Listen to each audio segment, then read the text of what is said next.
Hi, good evening, everyone. Good evening, everyone. Good evening. Can you hear me, please? We can hear you. Good evening. Hi, good evening. Yes. Welcome to today's class. So before we start for today's class, so I would like us, like 2 to 3 people, to give us a take home from the last class.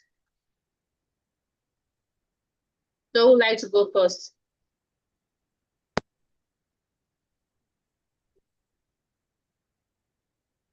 Mr. Innocent.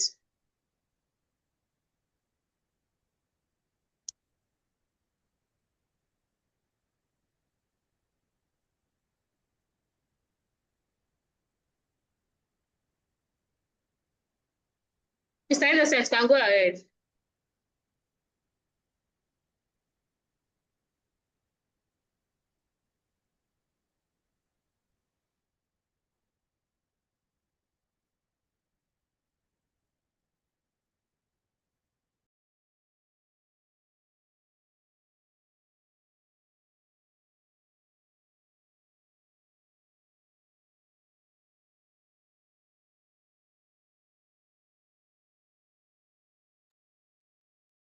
Please, who would like to go first for the take home?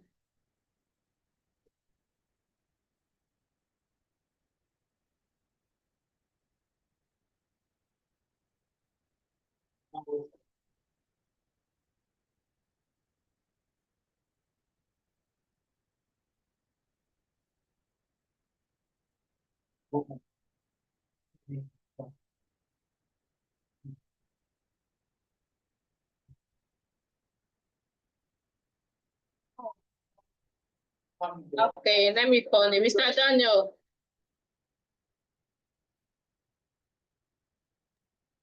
Good evening. Yeah, good evening. Please, can you give us a brief of your take home for the last class? Actually, at the beginning of the class, my sound was not so audible. But at the middle of the class, what I captured was how important space management is in our organization. It helps us to know how well to utilize the space. One of the take home was the churn rate, how important the movement in and out of a facility is very important. So we use the churn rate to calculate how the movement in and out of the facility. Thank you. All right, thank you very much for that. All right, I'll have Mr. Festus. Mr. Festus, are you with us?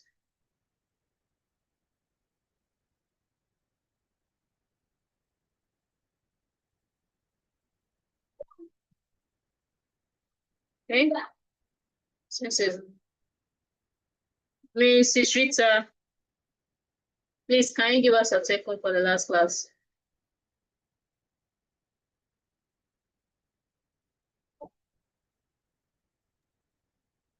Good evening, everybody. I think one of my major take home is that every facility manager should use their space efficiently and effectively. That's it. So that the space is fully utilized. No space is left empty, or you are putting on AC for a space that people are not using. So there should be efficient and effective way that we use our spaces.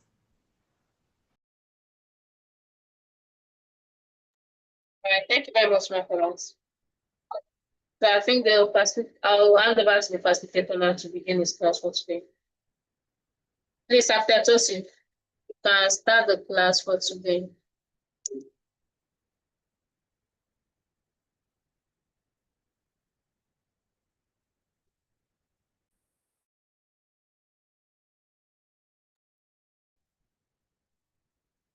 Okay, good evening all. Let me try and share my screen. I hope you can hear me.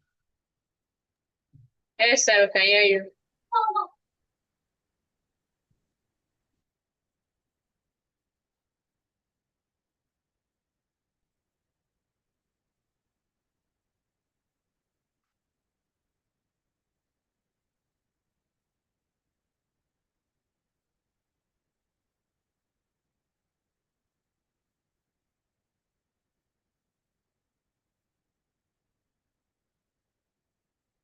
Okay, can you see my screen? Yes, sir. Oh, yes. Yes, sir. All right. Okay, good evening all. Again, we shall be looking at project management, actually facility project management today. We trust that we'll be able to complete the course because this is quite there are a lot of slides that is attached to this course. Anyway, it's good that at least we're able to take home from the class of our last class on Wednesday. Uh, as we continue, we still trust that you will still gain some more today. By way of introduction, what is a project? Generally, By way of introduction, what is a project? Generally, a project. I'm getting a feedback. Please let's mute ourselves. A project is defined as a temporary endeavor undertaken to create a unique product, service, or result. It is temporary because it's a one-off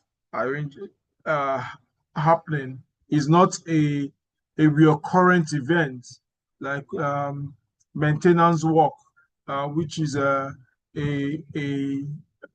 is an operational activity that continues, and a project is temporal because it has a defined beginning and end,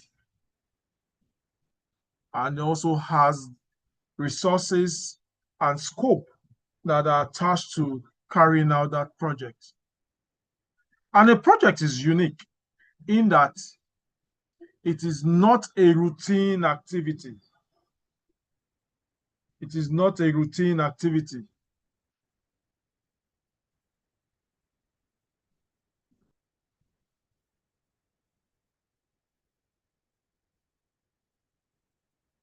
But a specific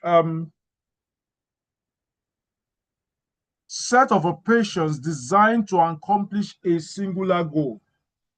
It is very important for us to know that every project has a beginning and an end. It's not a routine activity that continues to roll and roll and roll. It is important for us to know that a project must have a beginning and an end. Projects is such that it can happen in different ways and in different facades. Different organizations or different persons from different geopolitical or geographical regions can join in working on a project. They don't really need to be physically on ground for them to be part of the project. A project is quite unique in its own formation, and we must always know that when we are handling projects or projects comes up. So sometimes a project can involve people from different geopolitical, geographical regions, and they can have input into the project. A project, like we have said, is temporal. It is unique. It has a start and an end. It has scope, which refers to the work, and the quality, which are things that needs to be specified. And we have stakeholders that are associated with any project. You also have resources that are part of projects, both human and material resources. Both human and material resources. You also have a project working within a defined budget. There must be a budget that is allocated to that project. There must be a budget that is allocated to the project such that the project works within that enclave, that time enclave, and also within an agreed budget.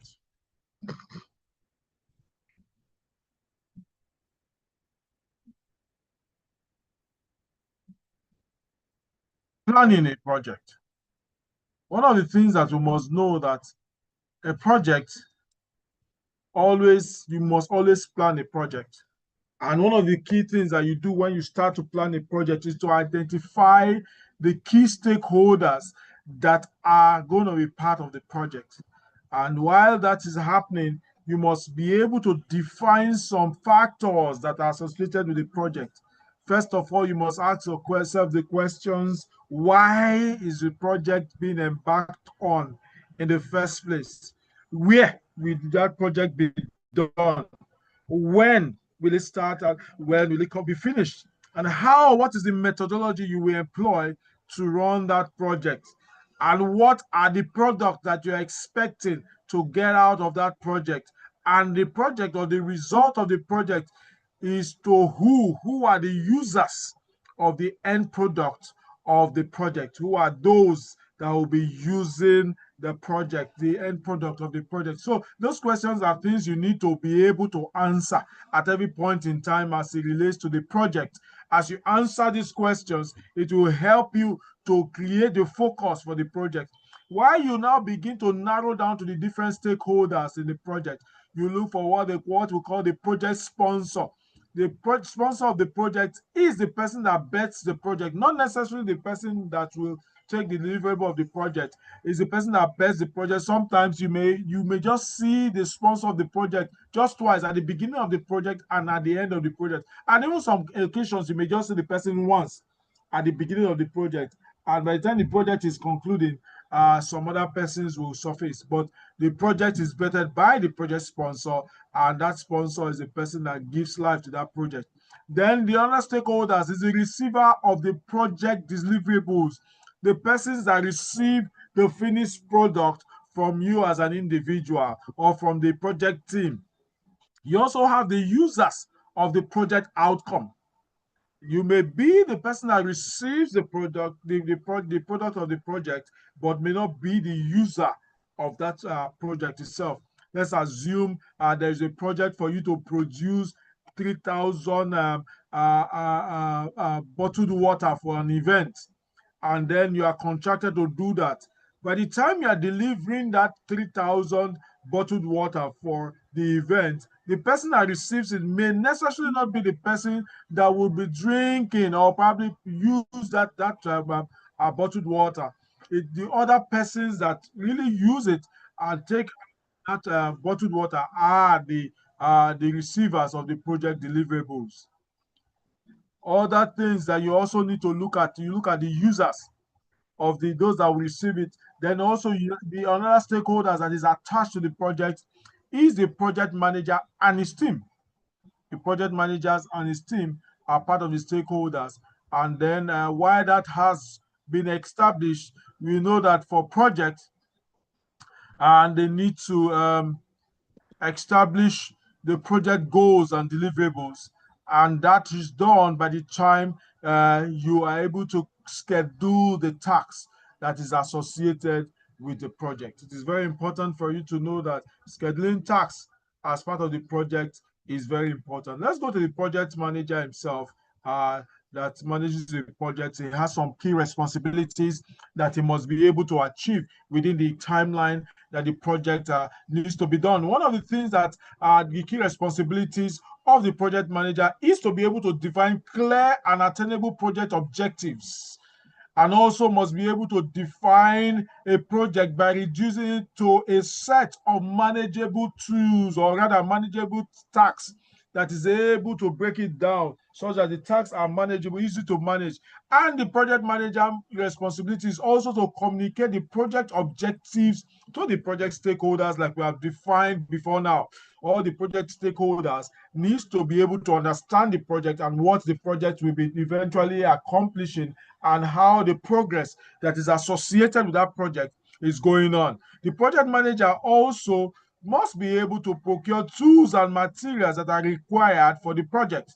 Is a key responsibility. He may not be the one to procure himself, but he must be the one to do all the analysis and all the planning and give instructions for that procurement to happen. The project manager must be able to manage the project constraints. Every project has its own constraints, that has things that are associated that will not want to make the project happen or reduces the way things go.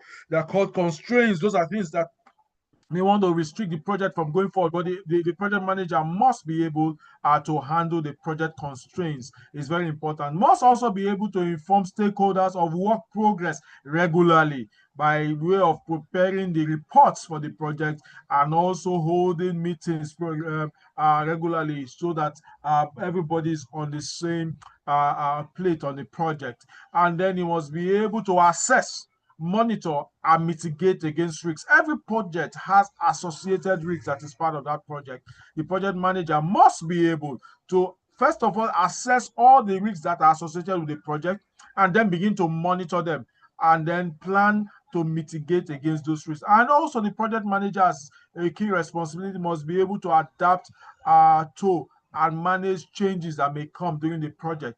It is also a core thing that the project manager must be able to do and must be able to determine and implement the needs of the client, must be able to write down all the requirements of the client and ensure that the requirements are met as a project solution. Project manager also requires some skills to be able to run the project successfully. One of the skills that the project manager will require is the conflict management skill. Also, the project manager will require the people management skill. Also, he also require leadership and must be result oriented at all times. Must be able to problems. It must be a problem solver and a creative thinker. Must be able to think through whatever problems that may be coming to the project, because every project has challenges and he must be able to resolve those challenges that come. It's a skill. And must be a good planner and organizer. Must be able to organize the project and plan the project successfully to be able to achieve the good result. Must have time management skill, must also have contract management skill, and also must have negotiation skills, because from the beginning of the project to the end of the project manager will be negotiating here and there different contracts and even negotiating with workers to be sure that everybody is good to go as the project progresses. The project management procedures, a case for project initiation. Now, for project management procedures, it goes through different facades. One of the things that we must know is that project at the initiation stage is very important. And at the initiation stage of the project, you must be able to define the purpose of the project. You must state it out clearly. And the different options to be considered when the project is to be done. And also you must evaluate an alternative method of carrying out the project. The benefits of the project must be clearly stated. And if possible, you must be able to look at the possible disadvantages that are associated with the project, if any. And you must also be able to appraise the cost vis-a-vis the investment of running the project to be sure that there is proper return or proper advantage of running the project. And also, at the initial planning stage, you must be able to summarize all the potential risks that are associated with the project. All the potential risks that are associated with the project. Is very important to know that. Then we'll move into the project management processes. Different processes that goes through the project management in itself and how the project is being run. And the project life cycle includes the steps required for the project manager to successfully manage a project from start to finish. There are 5 phases to the project life cycle, also called the 5 process groups. You have the initiating phase, you have the planning phase, you have the executing phase, you have the monitoring and control phase of the project. These process groups are divided into 5, like we have mentioned. The initiating process at the point of the project is when you initiate the project, when the project starts, where the whole essence of the question of the reason of the project, what solution is that project supposed to solve, where there is a problem, the problem has been seen. You just discover all of a sudden that you have too much money and you're tired of staying in a rented apartment, and you just say, oh, enough is enough, I want to build my own house. What is the problem you're assigned to solve? Shelter. How do you accomplish that? By building your own house. Immediately you have taken that decision, the project initiation period goes into an end. Then the next thing is, how do you build the house? Planning starts. You begin to get an architect to plan. You look for how to, you probably start to buy a land, and then after you buy the land, you do the survey plan, you get an architect to do the design and go through all the design process, getting all the required consultants to be part of the process, getting all the necessary approvals. And when you have done with all the documentation that is associated with the project, you now say, oh, now it's ready for me to really go to start work on site, and you now look for a contractor. Immediately you award that job to a contractor to start the project, executing of the project start. Execution is the actual doing of the work, and is closely associated with the monitoring and control, because as the work is being done, the monitoring and control comes into activation. So you have control checks that ensures that the contractor builds the house as specified by the architect and does not cut corners. Immediately the project is done and everything is finished and it is concluded, you go into the closing phase. The closing phase actually activates when the project is handed over to you and you move into the house. That is actually the closing phase. While you are there, there's what we call the deferred liability period, which is normally lasts between the period of 6 months to 1 year. It's still part of the closing phase of the project, where any snag that you notice within the house will be fixed by the contractor at no cost to you. And especially when it is not you that damage anything in the house, it's just like what we normally we call factory error. The contractor will be held responsible to handle all that and fix it at no cost to you. And at the expiration of the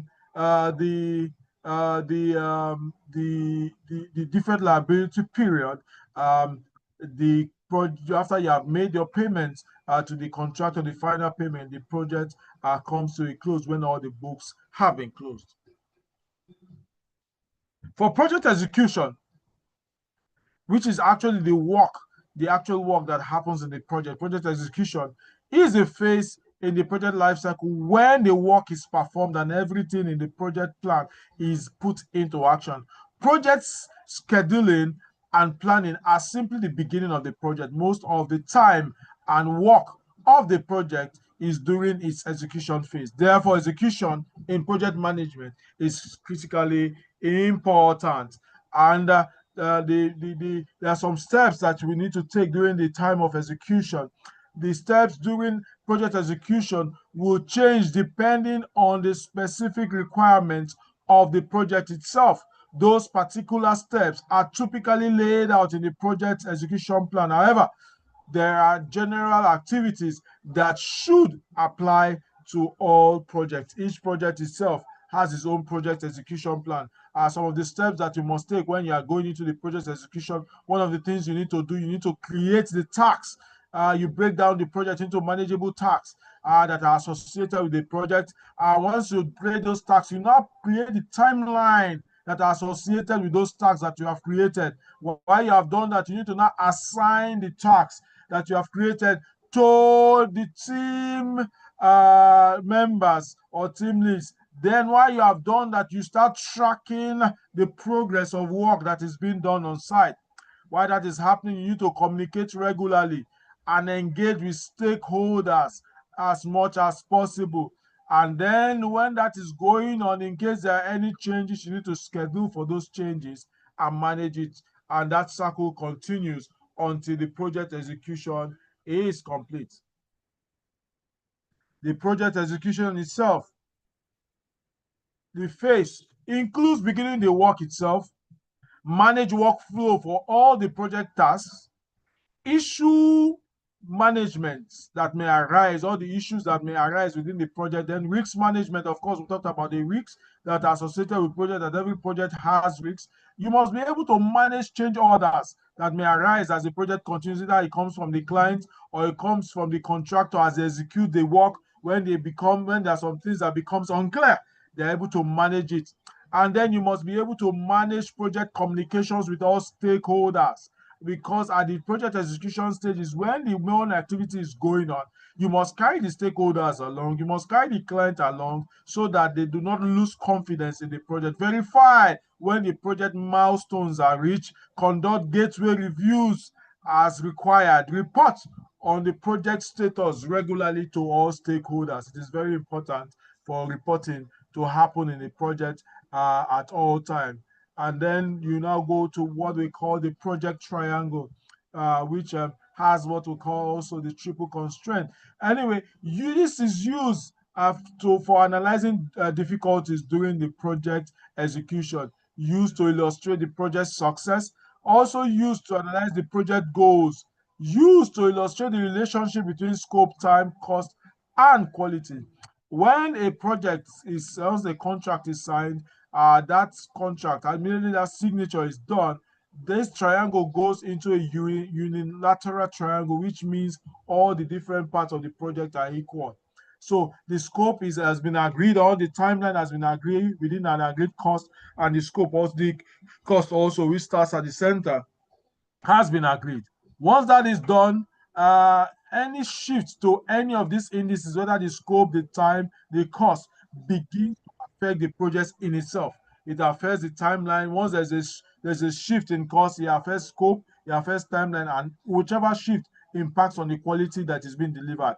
When time is being affected, it affects cost, it affects scope, and it also affects the quality. When scope is being affected, it affects the time and the cost of the project at any point in time. So it's something that you must need to watch as you manage or go through the project. Project management structure. The roles and responsibilities defined and accepted. One of the things that you must do once the project is starting and you're running the project, you must define all the roles and responsibilities, and everybody accepts whatever roles and responsibilities that has been apportioned to them. Then project key roles include the project sponsor and the project manager. You must define that clearly. You must know who the sponsor are, the client in itself, and all the team of the client, and then the project manager and his team, so that you're able to understand how to relate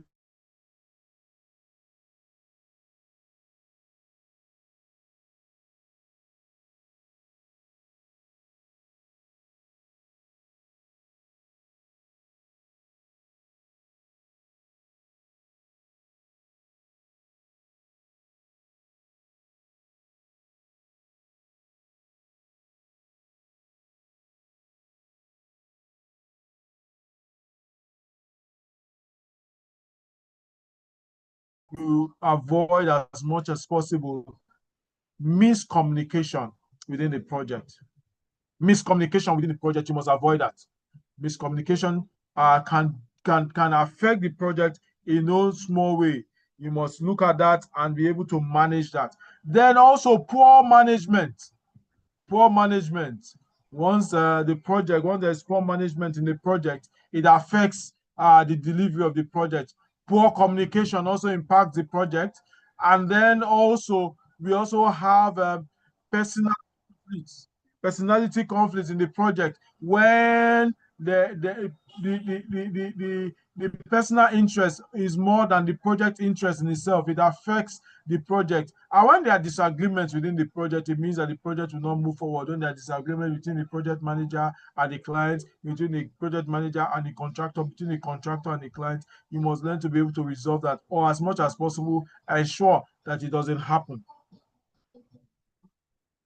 Goals and objectives are not clearly defined, and bad weather. When goals and responsibilities are not clearly defined, it affects the project. Bad weather is a risk that normally affects projects, especially during rainy season in this part of the world.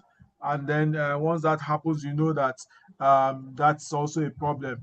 And also, there are some things you must ensure that doesn't happen in your project or the project that you manage. As much as possible, you must strive to ensure that these things do not occur. One of the things is that the customer's expectation not being met. Once the customer expectation is not met in a project, the project has failed.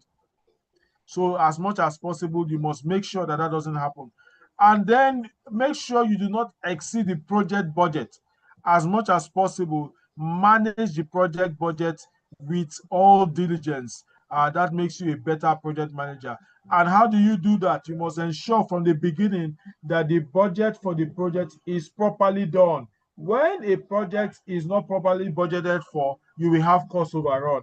You as a project manager, your role should be able to specify the scope that is associated with that project. Once the scope specified is properly done, then you are able to budget properly for the project. Once a project is badly scoped, then there is bound to be cost overrun because you will not be able to budget for the project properly. So proper scoping is what helps in proper budgeting. You need to take note of that.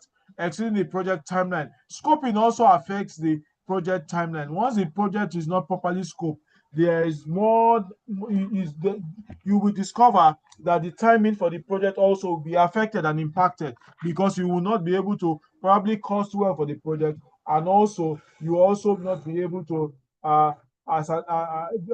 break down or give the right duration for the project, the right timeline for the project. And then when these things happen, it means that you are going to have both cost overrun, and then it will also impact on the timeline of the project. And once that begins to happen, you as the project manager will be seen as a failure.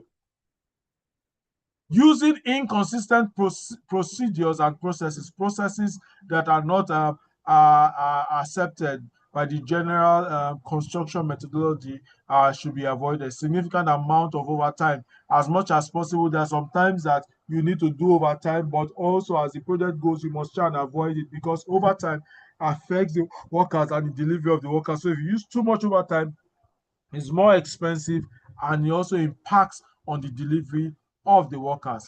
And then you must learn also not to waste time and resources in the project. You must be able to plan for unforeseen external and internal events and ensure that these things do not impact the projects. Once you're able to plan for these things, it helps the project to go on smoothly. Defining project.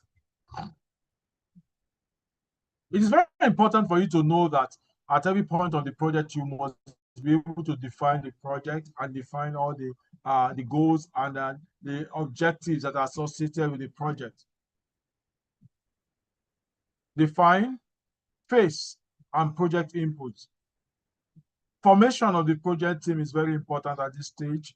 You need to form the project team, document customers' needs, develop a project charter, and develop a process map for the project. You must develop these things because it will help you at the initial stage of the project.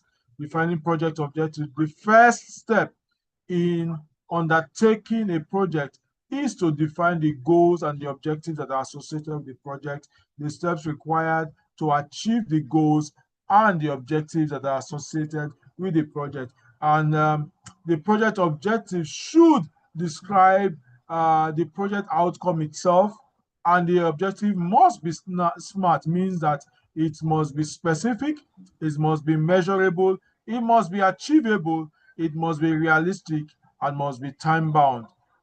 Be concise and clear with the project objective. Your project objective must not be ambiguous, it must be clear. And the project objective must be accepted by the project stakeholders before you move forward. All the objectives you might have prescribed for the project must be accepted by the project stakeholders before you move forward. Provide a defined description, a definite description of the project so that everybody understands the project in itself and know what role and how they fit into the project. When defining project objectives, separate the goals from the objective. The goals are the broad statements of the project, while goals are the what of the project. A project may also have more than one goals, but several objectives that are attached to the goals, and the objectives are specific statements supporting a project, and the project is the objective is the how of the project process, how the project will be done. Consider the following when you are defining the project objective: the what and the how that we have just talked about, the time frame that is associated with the project, the expected outcome, the criteria for achieving the expected outcome, and the ways of measuring the expected outcome. You must be able to define that clearly so that you're able to know when these things are done. Define the project purpose. What purpose? State the purpose of the project. Why is the project being done? And what is the purpose of that project? Link the purpose of the organization goals and the objective to the project purpose. Defining the purpose helps in predicting problems that may come up within the project. It also helps in proper planning and controlling the project activities. Now, for performing a programming, now for very large projects that has plenty project that is part of it, the head of that project goes into what we call a program. And all the other, when you have several projects that is associated with the project, it goes into a program. This involves managing various related projects, involves selecting projects and adjusting the speed at which they run. Involves adjusting the project scope, maximizing the value of the entire project portfolio, help to create outcome with the project deliverable and the outcome. And a clear example of this kind of a large project, like the Lagos Badagry Expressway, the train station that is being done, and all that. That project in itself is a program because the construction of the rail tracks, the buildings, the train stations in itself are project, individual project. The rail tracks are individual project. Construction of the train stations are individual projects. Construction of the different bridges where the train will go through are also projects. So you must be able to organize those individual projects in such a manner that it aligns with the overall goal of the project and it meets the overall timeline of the project programming. So the bringing together of all those individual projects, those large individual projects, gives you a programming, and that program is delivering the super highway in the Lagos Badagry Expressway, like it's been done and borne by the Lagos State. So you know that when you are running a project and you have pockets of projects that are big, you just sit on top of the ladder and get other project managers to work with you along the project itself. The project manager aim is to ensure that the project succeeds, while the program manager is concerned with the aggregate result, but not just with the individual project. The program management is also about doing the right project, while the project management is concerned with doing the project right. Programming is doing the right project, while project management is doing the project right. A successful program delivers long-term improvement to an organization, while a successful project delivers to budget on time and specification. Developing project scope statement. Now, one of the things I've mentioned is that it is very important for you to know that scope is very important in the project and is actually the fulcrum of managing a project. You must be able to work and deliver a well-defined scope statement which captures the scope itself that is part of the project. The scope statement defines the objective and the deliverables of the project. It developed by the project team, and it's very important that you are able to capture this. And the content of this is that this description of the scope, the acceptance criteria, the deliverables of the project, the constraints and the assumptions in the project, all the constraints that are associated with the project, the risks that are associated with the project, and then the assumptions that you find in the project. The project charter is a document. A project charter is a formal short document that states a project exists in itself and provides the project manager with a written authorization or authority to begin the project. The project charter is the document that describes a project to create a shared understanding of its goals, objectives, and resources that is required before the project itself is detailed out into the project scope. A project charter is created in line with the business case for the project as described by the project sponsor. The project sponsor, like we have said, is the person who is responsible for the project existence in the first place.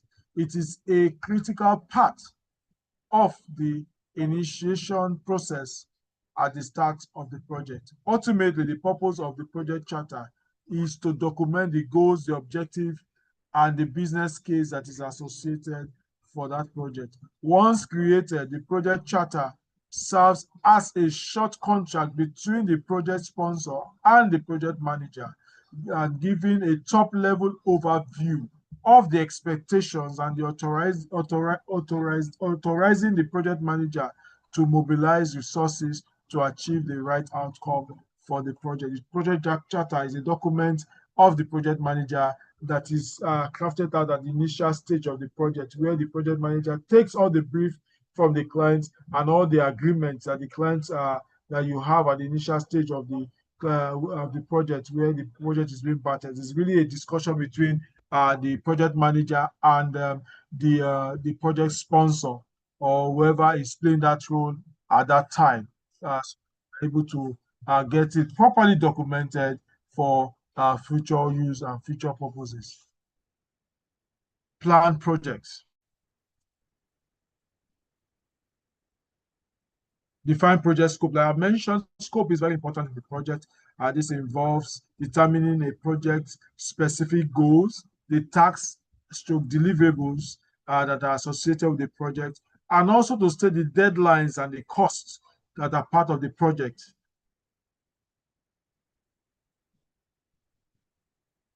And clarifies the project parameters and limitations, so that the scope statement helps to give the out of scope work, out of limit work. It clearly states it, and you know what you are not doing and what you are supposed to do, so that there's a clear understanding between the client and the contractor of what they are supposed to deliver as the project continues. Setting project duration. It's estimating the duration of each work activity, integrating all activities into a project schedule, and the duration is set based on availability of resources. As resources are coming and are available for the project, you are able to know the timeline the resources will be part of the project, and then it will help you to provide the project schedule. Components to be considered in setting the duration of project. The time for delays, you need to consider that the physical processes that is involved in the work that is being done, the work performed by people, you understand the timeline and how the people work and what they are able to deliver. For you as a project manager, you may not exactly know, but when you ask the experts or those that are doing the work, you'll be able to extract their commitment of the timeline or what they do, what they need to get the job done at a particular time. Then you also consider some delays, whatever delays that they may have, and add it into the project timeline, so that you have a perfect program of work that you develop during the project duration. Also, work performed by non-humans, you know the works that will be done by machineries, you know how the machinery should be able to deliver and work, especially when they are good machineries, not the ones that will do the 1 hour and break down, do 30 minutes and break down. Those ones will delay your work. And the type of resources that are required per time during the course of the project. The work breakdown structure is an integral part of the scope development diagram, which also helps in making you understand how that works. The organization of the project work into manageable sections. That's the work breakdown structure, breaks the project itself into manageable sections, decomposes the work activities into smaller components, makes a complex project more manageable, and helps in developing the project schedule and budget. It's used to identify potential risks that are associated with the project. The work breakdown structure itself is a very good way of showing how the work is being done. The purpose of creating a work breakdown structure is helps with assigning the roles and the responsibilities. It also helps with accurate estimation of cost, time, and the risks that are associated with the project. It also shows the project milestones and control points. It also helps with the accurate organization of the project itself, and helps with proper explanation of the project scope to stakeholders, because you're able to break it into the manageable tasks that are associated with the project. Human resource management is also an integral part of project planning and something that you must understand and know to be able to manage a project to success.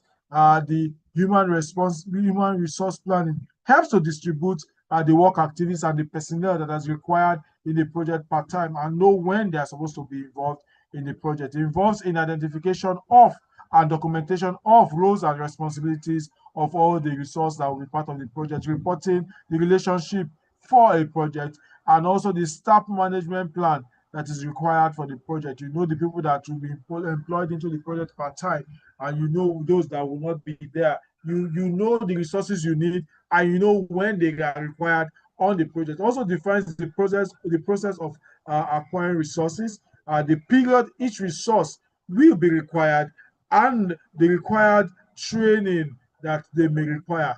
You need a carpenter for the roof of a building, but you don't need them when they are doing the foundation. You need them when they have completed all the block wall and raised the building to the roof level. That's when you need the carpenter that works on the roof.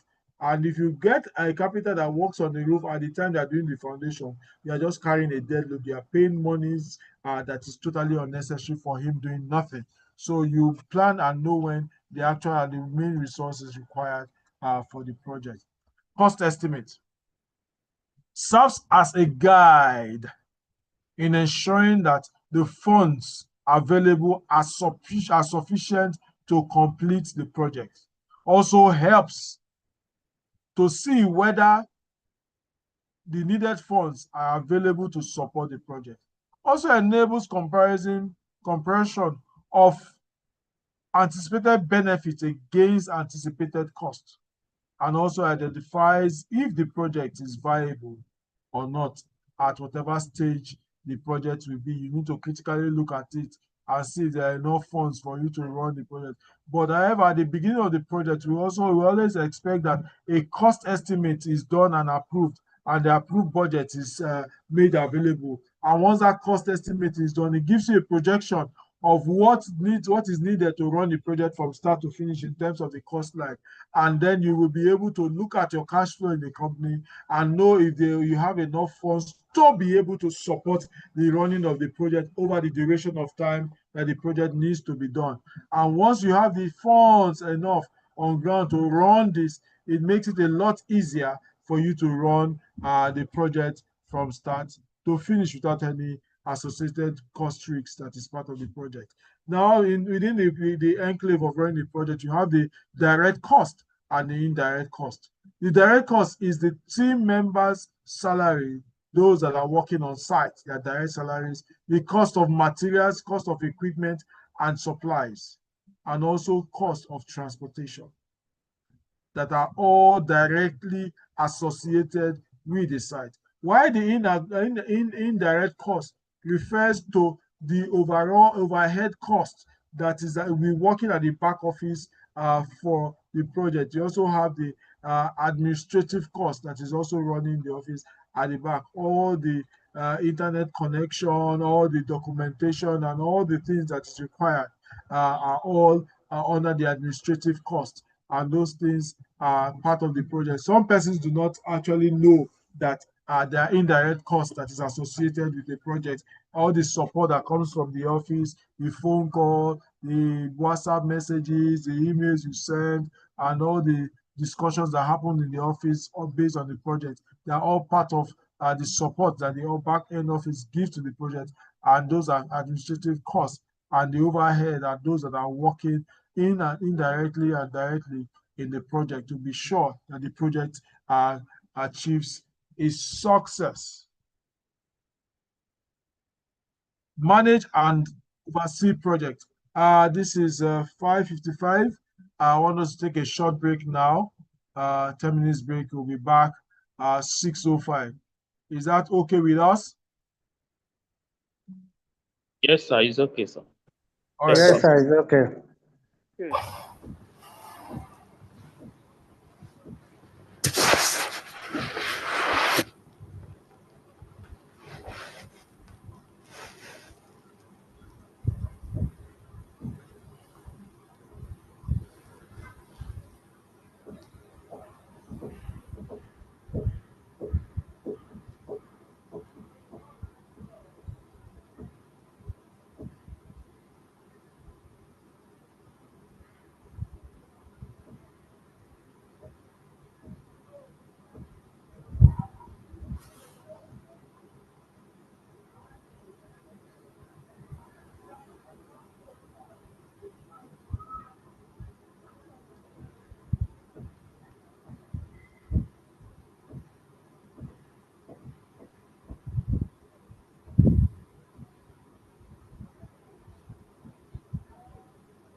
Okay, it's time. I will continue. Welcome back, sir. All right, so let's go at it. Manage and oversee projects. Develop project management plan is a document that outlines the project execution, control, and monitoring. It also defines the project execution approach and is used to document all the assumptions made for the project. And for one, the project planning and the facilitation of the project stakeholders communication. Now, that project management plan is a document that helps you. You prepare the document so that you are able to communicate with it. It is that document that helps you to communicate and to run the project itself. You prepare that project. Project management is the application of processes, methods, skills, knowledge, and experience to achieve specific project objectives according to the project acceptance criteria within an agreed parameter. And project management has final deliverables that are constrained to a defined timeline and budget. It's very important to know that when you are project managing any project, you are enhancing different resources together. You are bringing the method together. You are bringing processes together. You are bringing skills. You are bringing knowledge. You are bringing experience together.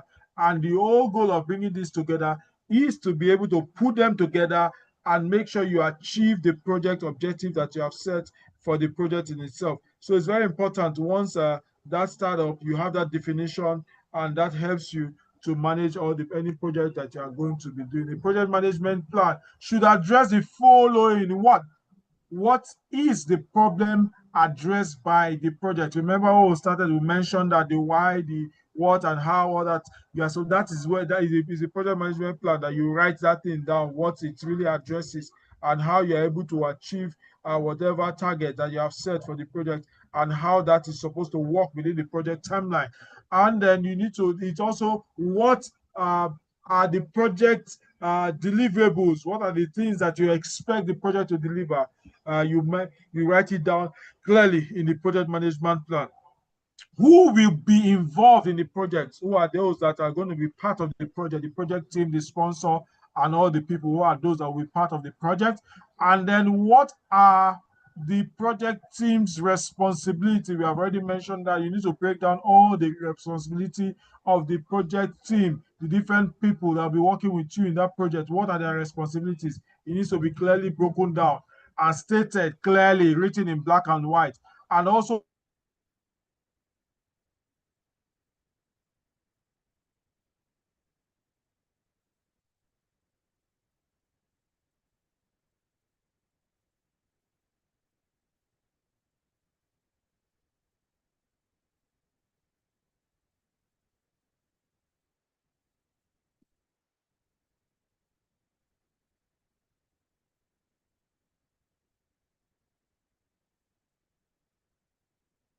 of how to motivate the people.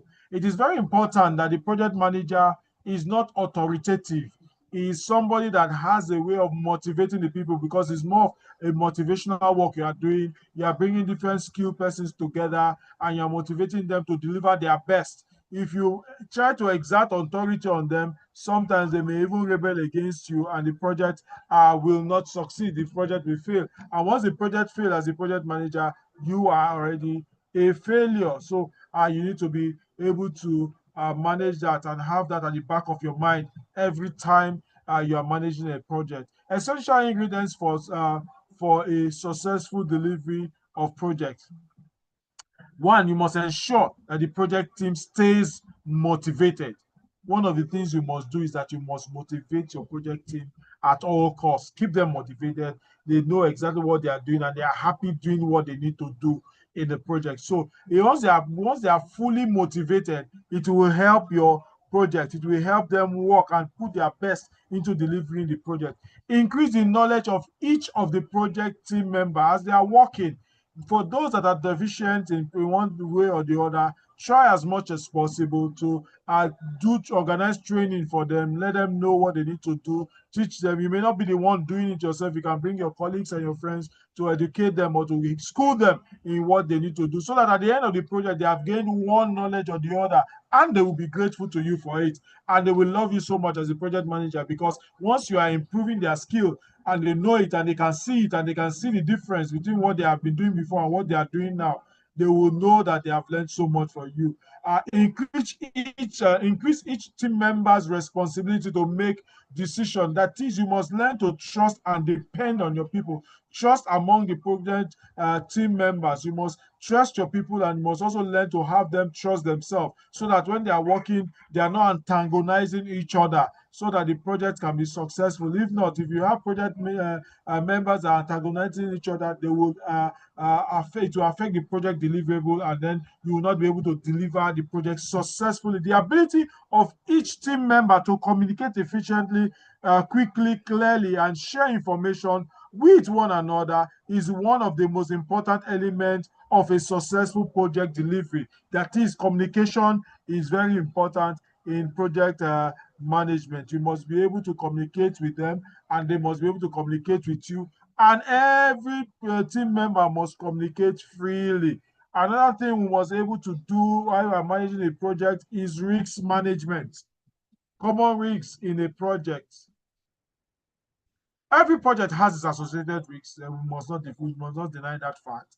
And once the risk comes up, like we have said initially, you must be able to identify that risk, assess that risk, monitor the risk, and mitigate against the risk. Common risks that are associated with project: unexpected reduction in the project budget. Once the budget is reduced, it affects the delivery of the project. That means there's no enough funds to be able to run the project. That becomes a problem. And when roles and responsibility are not clearly defined, when you have your team members and each of them do not know what they do, they don't know where this one starts and where that one finishes, what the roles they need to do, that becomes also a problem.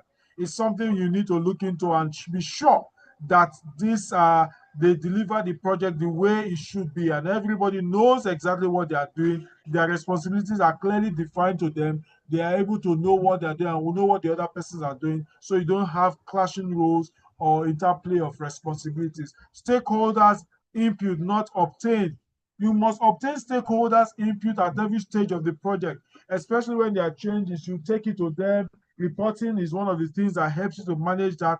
And also, when you organize regular project meetings, it's also one of the things that helps you to manage all these issues that may arise, and having the project, the stakeholders not giving their own opinion or obtaining their clearance or their input during the project. Slow customer feedback and review. Once you get feedbacks, you must be able to attend to it quickly to be able to manage the customers and be sure that they know that you are somebody that listens to them and take requisite action. Stakeholders making adjustment to the program, to the project requirements. Once this begins to happen, it affects the project. So you must be able to manage the stakeholders to minimize the disruptions to the project. That's why the initial part of the project, you must get all the necessary sign-off, so that when changes are coming, you know what the changes are, and they are clear with the changes, and you are able to also advise them on the cost implication of whatever changes they require. Poor communication, that must not even happen in your project. You must communicate very well. Poor communication is a risk, and when people are not communicated, they are not giving the right communication, as a result, as it affects the project, it also affects the deliverable. Very optimistic cost and time estimates, that is also dangerous. It's a risk when you are cutting it down to close for comfort. You are being too optimistic. Yes, it's good to be optimistic, but when it comes to the project, you need to be realistic, not optimistic. Get the most realistic time on ground so that you're able to deliver. If you are being too optimistic, there are chances that you may not deliver the project within the accepted time and schedule. Stakeholders needs are not fully understood. Once the stakeholder needs are not understood, the project is going to be a failure. You need to get their full understanding when they're giving their requirements. Stakeholders adding new requirements, like we have said earlier on, be careful of that and ensure that as much as possible, you minimize that happening by advising the stakeholders with the cost of changes that they are bringing to the project. Steps to managing project risks. One, risk management should be part of the project plan initially, like I've mentioned, and early identification of risks to the project is very important. Risks should be communicated to all parties involved. It is very important that risks are communicated to all parties involved. And then put precautionary measures in place to guide against such risks, and also consider and review identified risks and threats in the project, and look at the opportunities that are also associated with those risks in the project. Steps to managing risks. Assign risk owners. It's very important when you're managing risks to assign risk owners. Give people responsibility. Let's break the risks into different parts and give people responsibility to watch the risks and to manage it. One of the risks that we identified when we started the class is weather. That in most of the projects that I run, what I do is I designate somebody to monitor the weather for us, to be doing weather reporting, give us projections of what the weather conditions will look in the next within the next 1 week, and then also report so that we know when we want to cast concrete that there's going to be heavy rainfall within the next 2 days. And once that is already spotted, it means that our casting will not hold. We'll try to push it out. And even if we decide to cast, we will not prepare to manage the effect of rain falling on the day of casting. Not that you are doing your work and all of a sudden rain starts and you start running helter-skelter. It is better if you have planned for it, you know exactly what to do when the rains come and you're able to do and manage it. Prioritize risks. Risks should be closely analyzed. Plan and implement a response to risks. A risk register should be kept at all times. You must always keep a risk register. It's very important for that to help you manage the project. Plan versus progress monitoring. Now, once you have planned and project is going on, are involved monitoring and tracking the progress of the project schedule as it is, and then helps in identifying the variance from the project baseline. Once you have done your project baseline, your project plan, you have the timeline, you know when you're deviating from it. Once there's you're deviating from the timeline, and you're able to monitor that when you are doing when you are having regular monitoring of the project timeline. Helps to keep the project within scope, budget, and time, because proper monitoring of progress helps you to be watching your scope, helps you to watch the budget, and also helps you to watch time that is associated with the project. Also helps in identifying when there are significant deviation in the project, when there are significant difference in the project. It shows it clearly, and you're able to tackle it and work with that. We'll also provide an early indication of problems with the project activity coordination and cost overruns where any, and resource conflict where it comes up. Stepping to monitoring the project plan versus progress. Create steps to monitor the project plans to progress. You need to create a project baseline and communicate that baseline from time to time so that everybody knows once there's a deviation with the project timeline. Project budget management. A project budget provides an understanding of how funds should be utilized within the project, and also how the funds will also be expended for the project. Work breakdown structure is basic for project budgeting. Like I mentioned earlier on, that is what helps you in the budgeting process of the project. Once you have a proper scoping, you do the breakdown structure very well, it will help you to get proper budgeting and proper timeline that is associated with the project. Project managing the project budget management. A project budget can be properly maintained through continuous budget forecast and regular forecast for resource usage. Today I was just having a discussion with one of my project team personnel that is always all the thing that is doing on the project is always emergency. He wants anything now. I had to let him know that, come, you need to always do a project focus. You need to plan ahead so that whatever you need any time in the project, you already have a timeline. If you're starting by Monday, I know that you will need like 10 trips of sand by Friday or by Thursday. Once you make the requisition on Monday and you start following up, before that time, the provision would already be made. Then when it comes to that day when you need it, I say you need it, no. And then there becomes a problem because sometimes the truck drivers may not be available to deliver the sand, and sometimes funds may not be readily available. Network can just even cause problem, and then you have issues with the project, and then you now lost some time because of material delivery. So project focus is very important. You must focus for the project, and regular focus of resources that is required for the project, and also proper scope management is also part of budgeting. Helps you to manage the project and keeping the project team informed at all times, so they know exactly the status of the project and everybody knows what their input is and how they are going to bring out what they need to do for the project. Now, project closing. Having done all the activities, another important part of the project is the closing. Sign off by clients. This client sign off on the work completion certificate is very important. You must make sure that when works are completed, whatever stages you are doing it, the client should sign off on work done. It helps you and protects you as a project manager. Once they sign off and they wake up and start coming to make some other complaints, you just show them the document that they are signed, and then shows that you have actually delivered what they want you to deliver. After project outcome has been measured against the criteria of acceptance, the work completion certificate records information such as any other comment about the project, success criteria of the project, the key metrics to be tracked during the project cycle, and the high-level lesson learned from the project, which is also recorded during the project, is something that is important for you to know. And then you need to project analysis.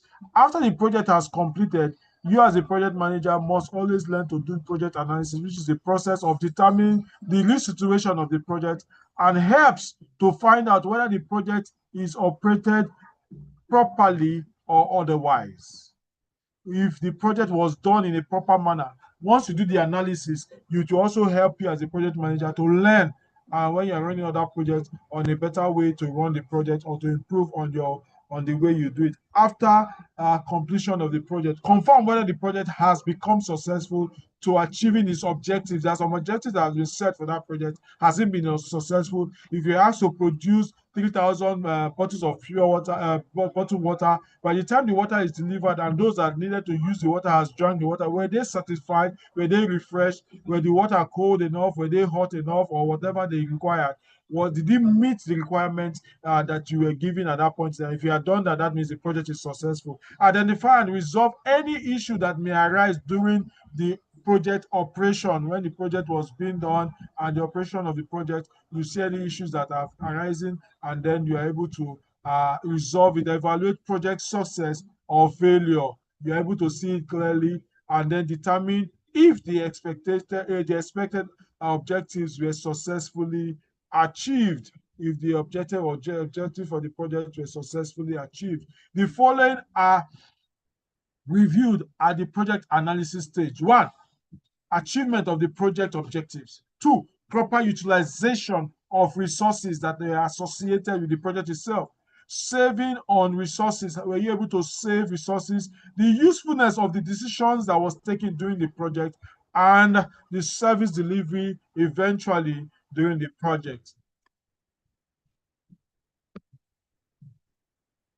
Project commissioning and handing over.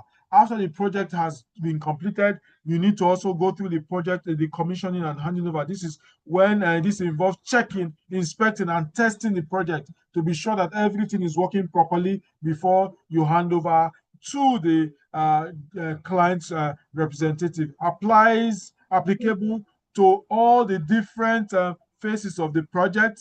The objectives of the project commissioning is to ensure a safe and orderly handover of a project and guarantees that the project's operability in terms of safety, performance, and reliability. That is, after the project has been done, you must test it, commission it. In fact, most of the times in most buildings, testing and commission sometimes takes a month or 2 months, where you run the facility to be sure that the facility is working well, all the ACs you have installed are working, the water system is working, the toilets are flushing, all the electrical socket and switches are working. Not when people come in, they will now start complaining, my switch, there's no power in my switch, or there's no this in that, when you are supposed to have done that before the building is handed over. So it is very important for you to run the testing and commissioning before handing over the building. It's also an integral part of project closure. Index the project file. Filing of projects is very important and is something you must treat as such. Filing establish a project file structure at the beginning, at the start of the project. The type of filing system depends on the project size. For a simple single file may be used for a small project, while a file numbering system may be used for large projects. It is advisable that files are kept both manually and electronically in project when you are managing a project. The following files should be kept for a project, as in the different headers for the different files that you must keep during the project when you're running the project. The contract file, that is where all the contract documentations go, the contract that you'll be signing during the time of the project. That's when it goes in. Correspondence, where letters goes in for the exchange of communication. Administrative file, all the administrative activities that is associated with the project. That's where you put it. The technical file, all the technical documentations, the drawings that are coming, all the specifications, the technical specification for document and installations goes in there. The quality management file, that is where all the quality assurance and quality systems are put, all the quality system, management system documentation, that's where you keep them. Then construction support file, all the activities that happen during the construction, all the supporting activities, details and all that, that is where it goes into, so that once these are specially headed that way, it's easy for you to now manage the project. Then finally, you need to have what we call the document the lessons learned. Lessons learned are experiences gained from executing a project. Lessons learned should be identified and documented at the close of the project. The lesson learned, every project you will always learn a lesson in every project. So it's always important for you to document the lessons that you have learned, so that in future projects you can record these lessons and make sure you do not fall into the same mistakes you might have fallen in the first or second project. You learn from your mistakes and you become better as the project continue. I think that's the last slide. Thank you very much. So at this time, I'll take our questions if there are any, or contributions. So if you have any of that, please, you can indicate by raising your hand, and then you have the floor to speak.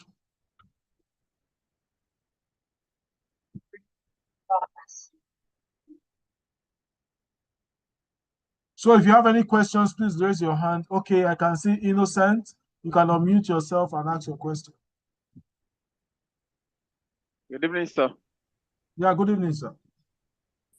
Once again, I want to thank you for this presentation on project management. There's something I want to be a concern for me in the area of planning and scheduling.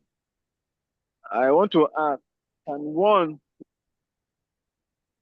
can one be a scheduler at the same time be a planner? Because in this part of the country, they lump that two responsibilities. Can one be a scheduler at the same time be a planner in a particular project? Like you said, in this part of the country, they lump a lot of activities together. For very large projects, it's very difficult. You cannot do that. It will be difficult for you to be a scheduler and a planner for very large projects. But for small projects, you can both be a scheduler and a planner. But it's a skill that it will be advantageous to you to be able to run as a project manager. For very large projects, those responsibilities, you can break it into your project team so that you're not the one. Once you have the scheduler does the scheduling and brings it to you for approval, and you go through and you approve it, and that's what they run with.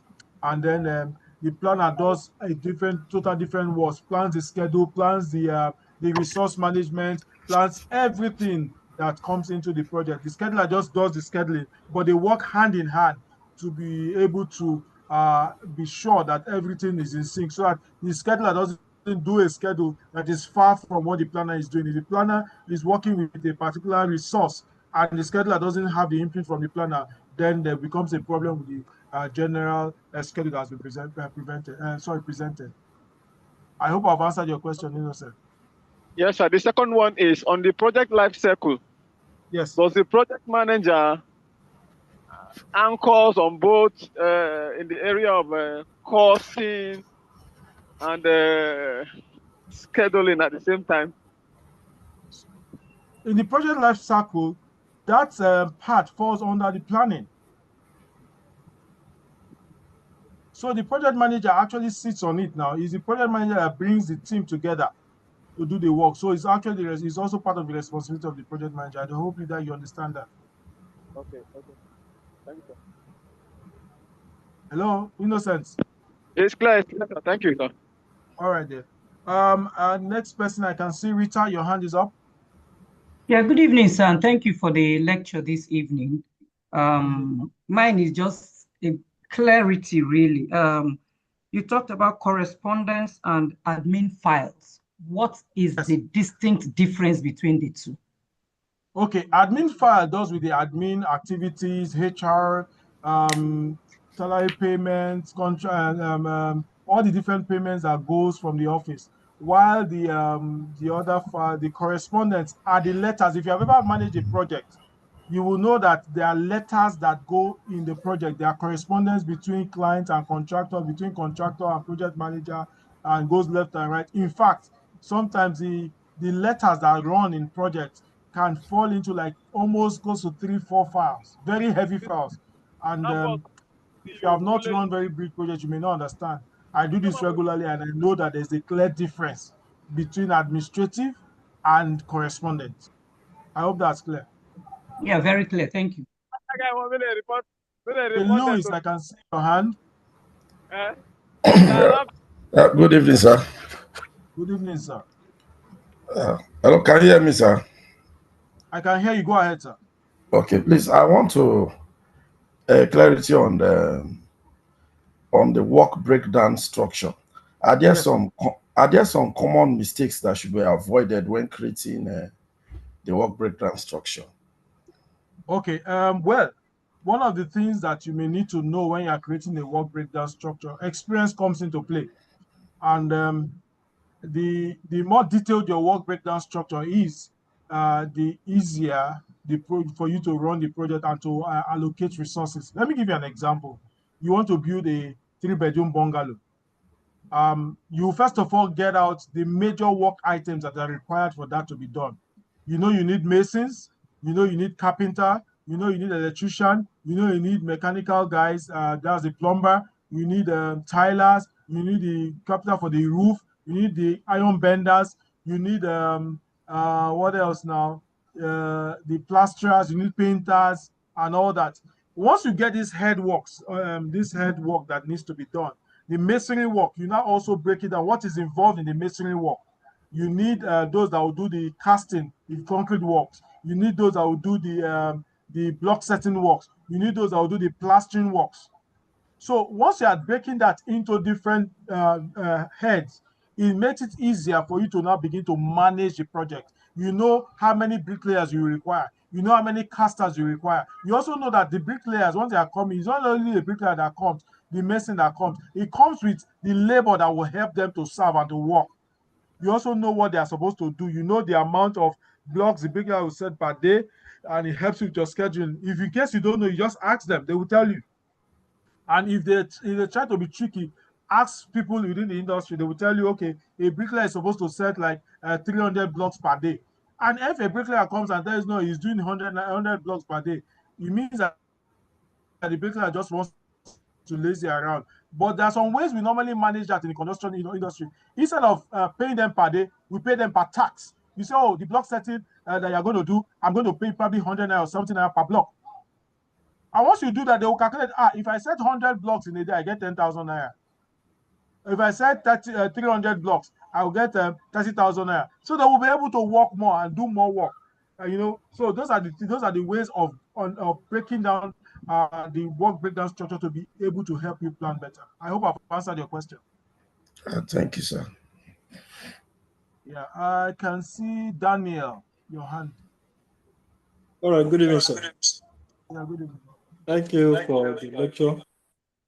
My question will go to the project charter. You made mention of project charter as a document that states that the project exists. Is it different from the agreement, project agreement? Sorry, I didn't get that. Sorry. You made mention of the project charter, Yes. which is the document that states that the project exists. I want to have a good understanding. Is it different from the project agreement? There's nothing called a project agreement, sir. Okay. So it's the project charter you are trying to refer to as project agreement. That's it. Okay, so it would entails all the agreement between the project manager and the stakeholder. The project manager and the project sponsor. All right, noted, sir. Yeah, thank you. Okay, who else am I seeing? I'm seeing Muyiwa. You can unmute yourself. Okay, sir. Thank you. Yes, sir. Sir. I can't hear you, thank sir. you, sir. Good evening. Yes, sir. Good evening, sir. Okay. What about the case of, in terms of, I say in the, can you hear me? Hello, sir. I can't hear you. I think what you're saying. Can you hear me now? Clearer. Okay, better now. Can you hear me now? Okay. I can hear you better between now. Okay, sir. Thank you, sir. What about in the situation about April, after the charter that be agreed everything and the the project stakeholder, they keep changing, they keep obstructing, like, after the project they will say, they will add one or two things. Okay, we want to remove this, we want to add this one, and they keep like changing. Because I've seen especially by the people in charge of a project, they have to leave the project. They have to leave the project to the owner because it keeps changing. Keep up on the Okay, I hope I got your question. You said after the charter has been agreed and signed off, the client scheme changing, which is one of the risks that we actually mentioned when we run through the class as part of the project, where the stakeholders come and they change their requirement. As project manager, your duty is to manage that. Is a risk, and you must. One of the ways I do that personally is that I try as much as possible to go to the most senior of them all and try to get a sign off. And the person that I normally do that with is the project sponsor. I know that the project sponsor is not as available as everybody. So what I do is that I try to get the project sponsor sign off. And once the project sponsor signs off, it is difficult for anybody to change it, because if they need to change it, they'll go and have a separate meeting. And sometimes before you get the project sponsor to sit down to manage those changes, it's very difficult. So that's what I do to manage it as much as possible, so that we don't have too many cooks in the same soup. And once that happens, of course, you know that it impacts the project and you are not able to make progress in the project. And even the contractors will become confused when that also happens. So as much as possible, minimize that at the beginning of the project, have a lot of persons sign off on the project document. And once that sign off is done, one of also the other things I do is that once they bring changes that they want to change, I also listen to them. Once I listen to them, I try to work out the cost implication of the changes. And I've seen that in work magic. Oh, you want this? Yes, you can get it. This is the cost that is associated with this change. And you see people begin to draw back when they see the cost that is associated with the change, because they don't want to pay, but they want so much. So if they now want to force what they want is very important, they must also be willing to pay the contractor for the changes that they need to add into the project. So you must understand that, and that will also help you to manage such situation from coming up. I hope I've been able to answer your question, Mr. Muiwa.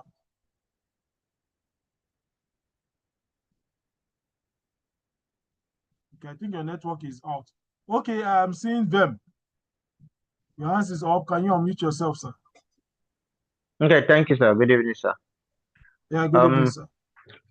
Yeah. What I want to know is what is the difference between the technical file and the construction file? What are the content in the both files? Okay, I don't know if you have ever run very large project before.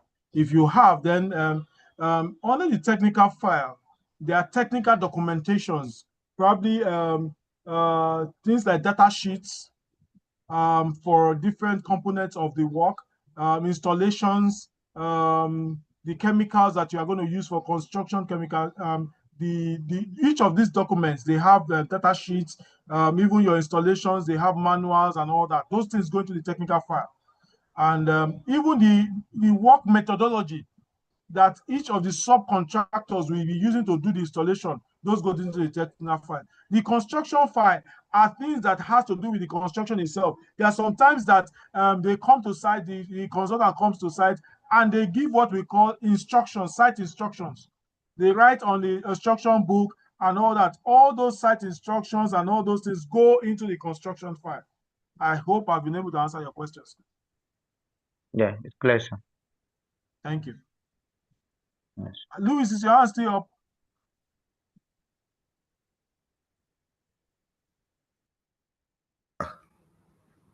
If your hand is up, please unmute yourself and ask your question, sir. Okay, sir. Can you hear me, sir? Yes, I can hear you now, sir. I want you to throw more light on this issue of risk, particularly unforeseen risk.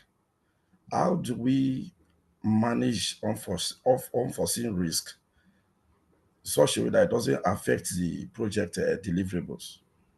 Okay, give an example, because you know what risks are. Give me an example of what you call an unforeseen risk so that I can explain very well. Like in a tech-based industry. Yeah. And you suddenly have a kind of a cyber breach. Okay. How do you manage so that you can still keep going in the market? Okay, great.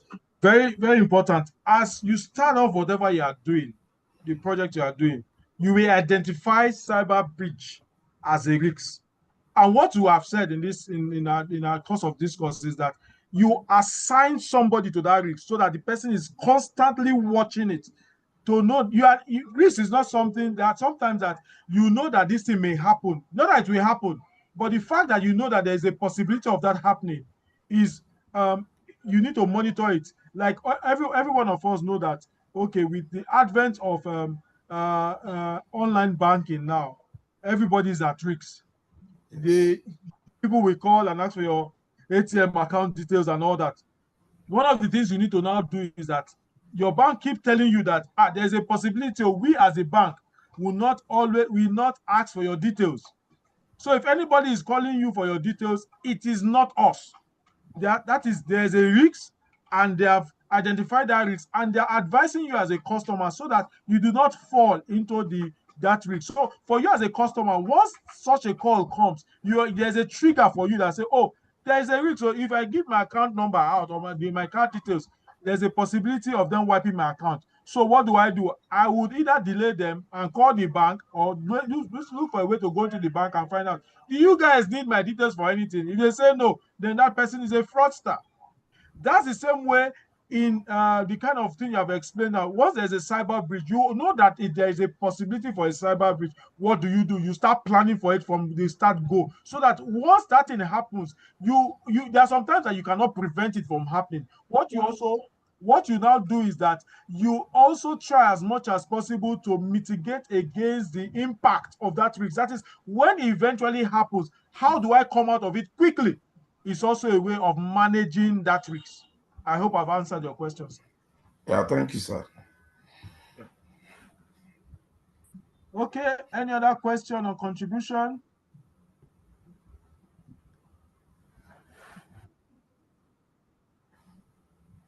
Okay, if there's no question or contribution, I want to thank us again for being part of this class. And I hope you have gained one or two things. We'll meet again on Monday for another course. In case while you are going through your books and you are looking at what you have done, if you have any questions that pop up to your head, like I have mentioned earlier on, you can send to the secretariat. They'll forward the questions to us. I'll be able to answer as much as possible. At this juncture, I want to say thank you very much for your time, and do have a blessed evening. Good night, all. Thank you very much, sir. Thank you very much. Thank you very much, All sir. right. Thank you very much, Thank sir, you. for this wonderful class. Thank you, everyone, for joining today's session. See you all on Monday. Thank you. Thank you. Thank you.